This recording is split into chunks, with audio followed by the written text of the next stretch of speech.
Guys, yan sila guys. Maliligo kami. Pero maghanap pa kami ng malalim kasi dito, mababaw lang. Pero guys, look naman kung gaano kalinis yung tubig dito sa kanila. Kasi sa inyo.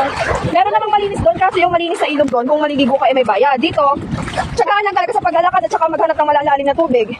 Doon kasi, alam mo kagad na pwede paliguan yun at saka may mga floating cottage pa doon sa amin. Kaya may bayad siya.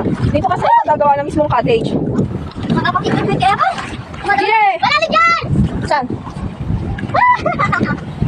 Ay, buti ka na malaglag doon guys, malalim na. Pero dito tayo. Guys, alam nyo ba, doon banda sa taas, meron kami pinaliliguan doon. May pinaliliguan kami doon. At malalim siya, tsaka may mga maliliit na crabs. Evan, di na malalim?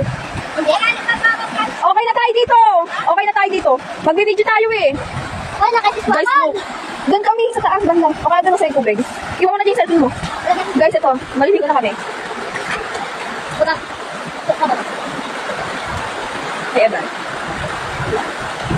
Guys, maliligo na kami. Dito na kami maliligo. Take tayo dito. Mag-video kami. Magpa-time lapse kami dito. Guys, ito. Maganda siya ngayon. Kasi may maganda siya. Hindi katulad dati na as in flat lang siya. Hindi umaagos yung tubig doon kasi ngayon, hinuhukay pa rin ba ito? Hinuhukay pa rin kasi siya guys. Kaya meron na ito. Oh, hindi na